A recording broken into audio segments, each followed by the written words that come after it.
Quando falamos em investimento imobiliário, é comum imaginarmos a complexidade da aquisição de uma propriedade, o envolvimento de grandes somas de dinheiro e a necessidade de dedicar muito tempo e esforço para entender toda a mecânica da indústria. Esta é uma visão que pode parecer, evidentemente, intimidante para a maioria, sobretudo para quem está apenas a começar. No entanto, felizmente existe um outro universo paralelo que nos põe ao imobiliário com o grande benefício de ser muito mais simples e acessível. Se é a vossa primeira vez por aqui, sejam muito bem-vindos. O meu nome é João Zoio, sou consultor imobiliário e criador de conteúdo sobre imobiliário, dinheiro e finanças pessoais. Lembrem-se que nada neste vídeo deve ser interpretado como uma recomendação de investimento, não sou consultor financeiro. Um REIT, ou Real Estate Investment Trust, é da forma mais resumida possível uma empresa regularmente cotada em bolsa que possui, gera ou financia propriedades imobiliárias com um foco sobretudo na geração de rendimento. É uma classe de ativos existente desde os anos 60, criada pelo Congresso norte-americano com o objetivo de tornar o investimento imobiliário alcançável aos cidadãos comuns através da aquisição de participações nestes veículos, muito semelhante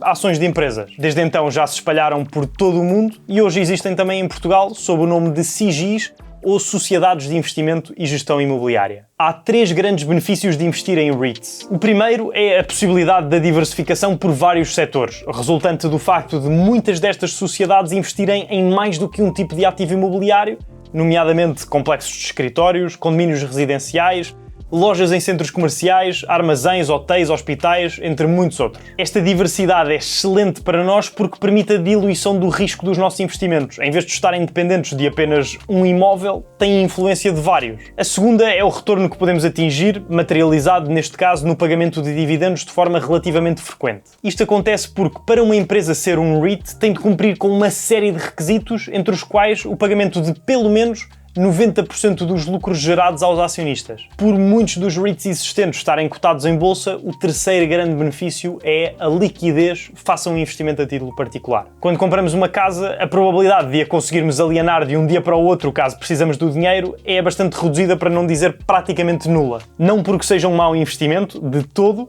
mas sim pelas características intrínsecas do mercado que, dadas determinadas circunstâncias, podem fazer com que até o melhor ativo demore meses a ser absorvido. Um REIT cotado em bolsa, pelo contrário, é muito fácil de liquidar na medida em que só temos de esperar que o mercado abra, clicar no botão da venda e ficamos com o dinheiro do nosso lado, se houver liquidez. Antes de falarmos sobre como investir neles, é essencial conhecer os três grandes tipos de Real Estate Investment Trusts pelos quais podemos optar. Os mais comuns são os Equity REITs, que detêm ativos e obtêm a maior parte das suas receitas através das rendas dos mesmos. Outros são os Mortgage REITs, ou REITs hipotecários, que, por estarem focados no financiamento de projetos de outras empresas, como promotoras ou construtoras, obtêm rendimentos sob a forma de juros cobrados sobre o capital que emprestam. Estes podem, no entanto, acarretar um risco superior dada a dependência do pagamento do financiamento por parte do contratante. Por fim, há também os híbridos, que, tal como o nome indica, combinam as duas metodologias. Para incluirmos qualquer um deles no nosso portfólio, o primeiro passo poderá ser identificar as geografias e os segmentos de mercado que mais nos interessam. Há uns que são globais, incluindo propriedades em vários sítios espalhados pelo mundo, outros mais locais, focados num determinado continente, por exemplo,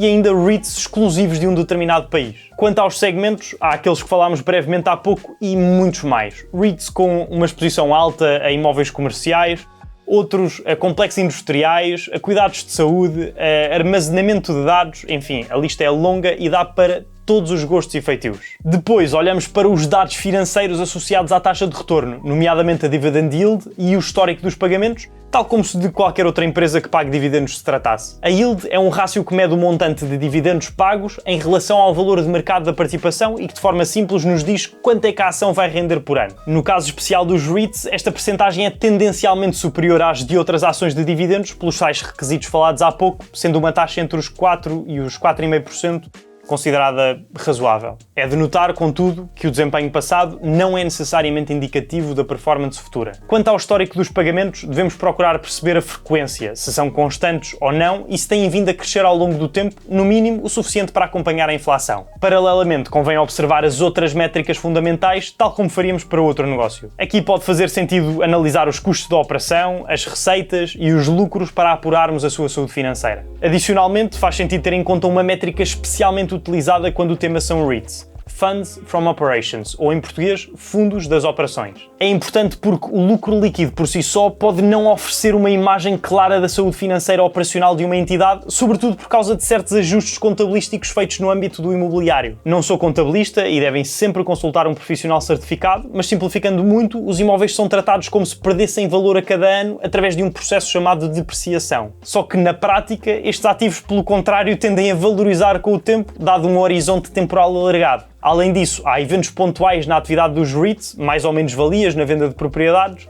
que não fazem propriamente parte da sua atividade principal. Portanto, para ter uma ideia mais precisa do verdadeiro desempenho operacional de uma destas sociedades, calcula-se o FFO. É obtido ao somar ao lucro líquido as amortizações, depreciações e perdas de capital e subtrair os ganhos de liquidações de propriedades. O resultado é uma perspectiva muito mais real da capacidade do REIT gerar rendimentos, que é efetivamente o que determina o valor a chegar ao bolso de quem investe. Quanto à sua aquisição propriamente dita, na prática é igual à de uma qualquer ação. Se depois de um conjunto de objetivos de investimento bem definidos e da análise se os REITs se enquadram ou não nos mesmos, sugiro que vejam de seguida este vídeo onde mostro exatamente como avançar com a compra, quais as vantagens de o fazer com a Trading 212 e como navegar pela plataforma passo a passo. Subscrevam o canal da Trading 212 Portugal para não perderem futuros conteúdos informativos como este. Até ao próximo, vemo-nos em breve.